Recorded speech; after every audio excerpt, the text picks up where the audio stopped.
कहानी की शुरुआत में हम माइकल नाम के एक लड़के को देखते हैं जो आर्मी में होता है। माइकल ट्रेनिंग पर होता है जहां वो बाकी आर्मी के जवान के साथ बहुत ही मुश्किल भरा टास्क पूरा कर रहा होता है। आज की ट्रेनिंग खत्म होने के बाद माइकल अपने दोस्त से कहता है जो आर्मी का ऑफिसर है वो आज अपनी गर्लफ्रेंड को शादी के लिए प्रपोज करने वाला है। उसकी गर्लफ्रेंड का नाम एबी होता है, पर माइकल थोड़ा नर्वस होता है। उसका बेस्ट फ्रेंड कहता है कि चिंता मत करो, वो तुम्हारा प्रपोजल जरूर एक्सेप्ट करेगी। फिर माइकल घर आता है जो उसके मिलिट्री बेस से कुछ घंटे की दूरी पर होता है, जहाँ एबी ने उसके लिए डिनर बना के रखा होता है, जिससे वो बहुत खुश होता है। ये दोनों काफी दिनों से लिविंग में रहते हैं और एक दूसरे से बहुत प्यार करते हैं। माइकल अपने घुटने के बल बैठकर एबी से कहता है कि क्या वो उससे शादी करेगी। इस पर एबी मान जाती है और माइकल उसकी उंगली में रिंग डाल देता है और गले लगा लेता है। माइकल उसे किस करता है और दोनों बेड पर चले जाते हैं। अगली सुबह जब माइकल घर पर होता है तब उसके पास हॉस्पिटल से कॉल आता है कि उसके पिता को काम करते वक्त हार्ट अटैक आया था और वो हॉस्पिटल में एडमिट है। इस बारे में माइकल एबी को बताता है, तब वो उसे हॉस्पिटल ले जाने को कहती है, पर माइकल हॉस्पिटल जाना नहीं चाहता क्योंकि उसके और उसके पिता की आपस में बात नहीं होती थी और ये दोनों अलग रहते थे। पर एबी कहती है कि वो उसके पिता है, इसलिए उसे उन्हें देखने जाना चाहिए। माइकल एबी की बात मानते हुए उसके साथ हॉस्पिटल जाता है, जहां डॉक्टर से उन्हें पता चलता है कि माइकल के पिता अभी ठीक है, पर कुछ दिनों तक उनका ख्याल रखना होगा, साथ ही मेडिसिन टाइम पर देनी होगी। माइकल के पिता अकेले रहते हैं, इसलिए एबी उनका ख्याल रखना चाहती है। वैसे भी वो एक नर्स होती है। माइकल ऐसा करना तो नहीं चाहता है, पर वो एबी की बात मान लेता है। इसके बाद वो दोनों माइकल के पिता को उनके घर लाते हैं। उनका घर बहुत बड़ा और बहुत सुंदर होता है और वो एक बिजनेसमैन होते हैं। इसके बाद से एबी, माइकल और उसके पिता इसी घर में रहने लगते हैं जब तक कि उसके पिता ठीक नहीं हो जाते। ऐसी कुछ दिनों तक एबी माइकल के पिता का ख्याल रखती है और टाइम पर दवाइयां देती है। फिर अगले दिन माइकल के पिता घर में बैठकर न्यूज़पेपर पढ़ रहे होते हैं और माइकल लैपटॉप में अपना काम कर रहा होता है। तब एबी मार्केट से घर आकर सब्जियों को उसी टेबल पर रखती है जहां माइकल काम कर रहा होता है। उसके जाने के बाद माइकल के डैड सब्जियां उठाकर किचन में रखने वाले थे, पर गलती से वो माइकल का फोन नीचे गिरा देते हैं और फोन टूट जाता है, जिससे माइकल अपने पिता पर बहुत गुस्सा करता है और उन्हें भला बुरा कहने लगता है। कुछ देर के बाद एबी माइकल से अकेले कमरे में बात करती है और समझाती है कि उसे अपने पिता से ऐसे बात नहीं करनी चाहिए। उसका फोन तो ठीक भी हो जाएगा, पर उसने जो अपने पिता से कहा वो ठीक नहीं होगा।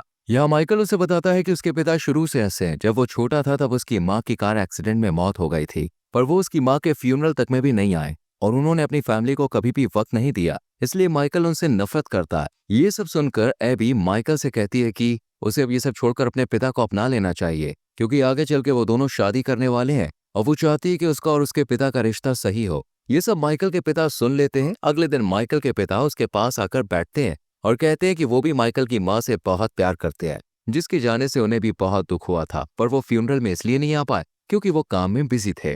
वो बताते हैं कि वो अपनी फैमिली को इसलिए समय नहीं दे पाए क्योंकि वो बिजनेस संभाल रहे थे ताकि वो अपने परिवार को हर एक खुशी दे पाए। माइकल के पिता ये भी कहते हैं कि उन्हें मजबूरी में अपने परिवार से दूर होकर काम करना पड़ा। वो इन सब के लिए माइकल से माफी मांगते हैं और वो रोते हुए अपने पिता को माफ कर देता है।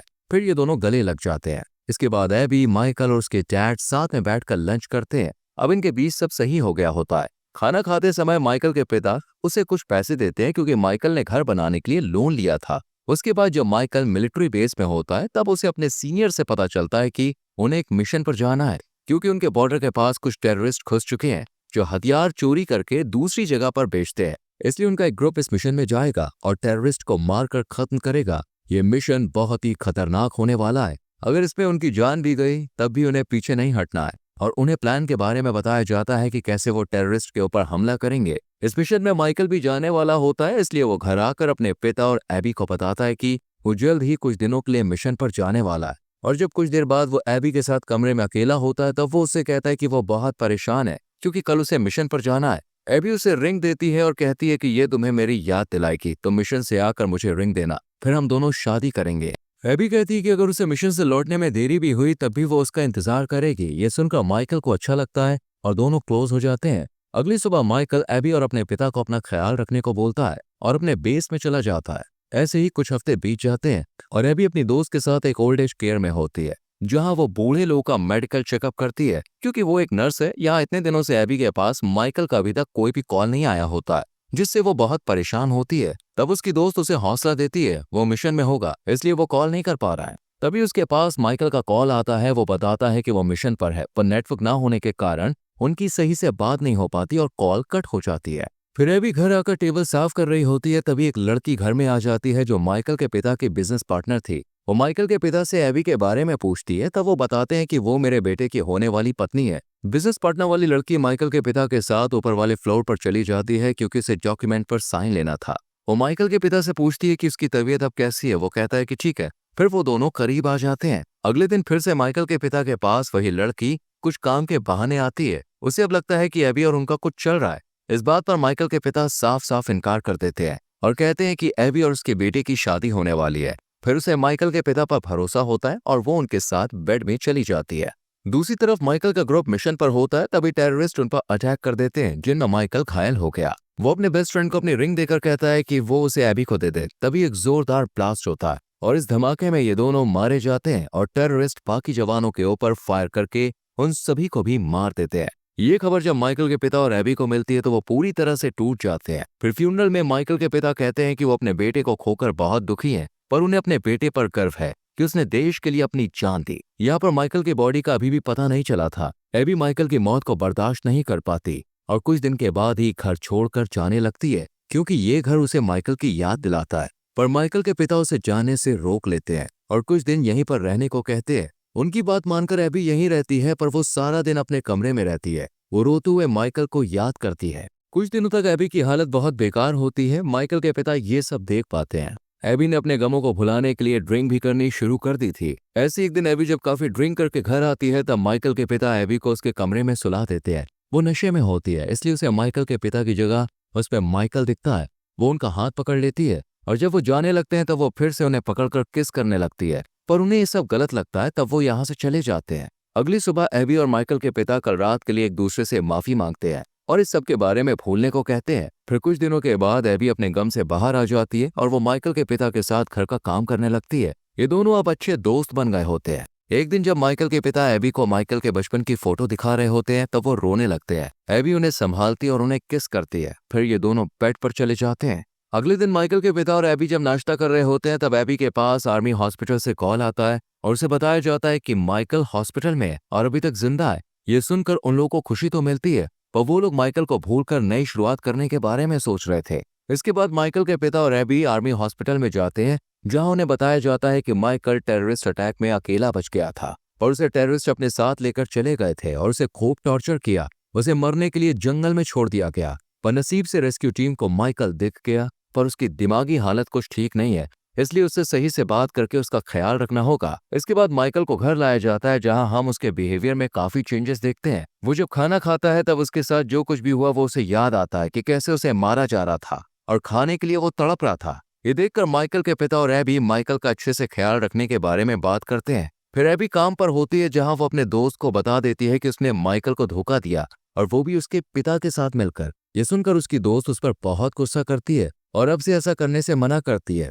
इसके बाद एबी रात में माइकल के साथ बेड पे होती है, तब माइकल उसे रिंग पहनाता है और दोनों किस करते हैं। फिर एबी उसके साथ इंटीमेट होती है ताकि उसे अच्छा लगे। इसी बीच वो एबी का गला दबाने लगता है, पर जब वो बहुत ज्यादा चिल्लाती है तब माइकल ठीक हो जाता है और उसे गले से लगा लेता है। दरअसल माइकल अभी भी ठीक नहीं हुआ था। वो अचानक से एग्रेसिव हो जाता था, या फिर उसे लगता है कि कोई उसे देख रहा है और हमला करने वाला है, इसलिए वो अपने पास गन भी रखता है। एक दिन माइकल के पिता के पास उनके बिजनेस पार्टनर वाली लड़की आती है। तब वो देखती है कि जो फोटो वो देख रहे हैं उसमें वो और एबी साथ में है। ये देखकर वो उन पर भड़क जाती है और उसे पता लग जाता है कि इन दोनों का कुछ चल रहा है। वो इस बारे में माइकल से कहती है कि तुम यहाँ पे नहीं थे तब एबी को किसी से प्यार हो गया था। इतना कह के वो यहाँ से चली जाती है। माइकल को गुस्सा बहुत आता है। वो घर में गन लेकर बैठा होता है। वो अपने पिता से पूछता है कि उन्होंने एबी को किसी लड़के के साथ देखा। इस पर वो मना कर देते हैं। फिर रात में जब एबी और माइकल सो रहे होते हैं, माइकल उठकर गन साफ करने लगता है। ये देखकर एबी उससे पूछती है क्या हुआ। वो उसे बताता है कि उसने एक लड़की को देखा था जो अपने पति को धोखा दे रही थी, पर जब उसे इस बारे में पता चला तब उसने उसे मार डाला। ये सुनकर एबी बहुत डर जाती है। अगले दिन माइकल एबी के ऊपर नजर रखता है और जब वो काम कर रही होती है और एक डॉक्टर से बात कर रही होती है तब माइकल बीच में आकर उस डॉक्टर को पीटता है। उसे लगता है कि इसके साथ ही एबी का अफेयर चल रहा है, पर वो उसे समझाकर घर लाती है। यहाँ माइकल उसके ऊपर चिल्लाने लगता है। तब उसके पिता उसे शांत होने को कहते हैं और वो घर के बाहर चला जाता है। फिर वो एक शराब की दुकान में ड्रिंक कर रहा होता है जहाँ एक लड़की उससे कहती है कि वो टेंशन में है मगर वो उसे ठीक कर सकती है। माइकल उसे एक होटल में लाता है और दोनों बेड पे चले जाते हैं। इसी बीच माइकल उस लड़की का गला दबाकर उसको मारने लगता है। लड़की दर्द से चिल्ला रही होती है और उसे छोड़ने को कहती है, फिर जब वो ठीक होता है तो उसे पैसे देकर जाने को कहता है और रात भर होटल में ही रुकता है। दूसरी तरफ एबी माइकल से डरने लगती है और वो परेशान होती है। तब माइकल के पिता उसके पास आते हैं।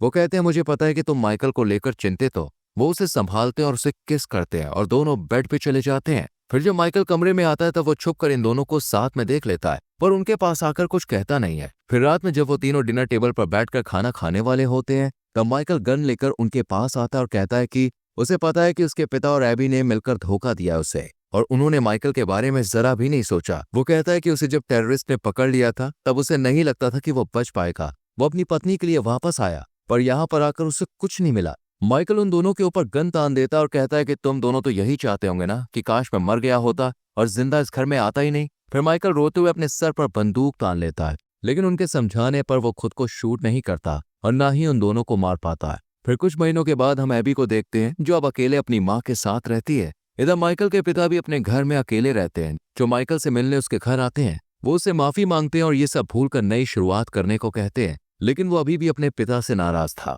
फिर कुछ दिनों के बाद माइकल के पिता हॉस्पिटल में एडमिट होते हैं। तब माइकल उन्हें हॉस्पिटल में देखने जाता है। वो उन्हें माफ करके गले लगा लेता है। तब यहाँ माइकल के पिता ने उसे एक लेटर दिया होता है जो एबी का होता है, जिसमें वो उससे माफी मांगती है और कहती है कि वो अभी भी उससे प्यार करती है, पर उनका अलग अलग रहना ही सही होगा। और इसी के साथ ये मूवी खत्म हो जाती है।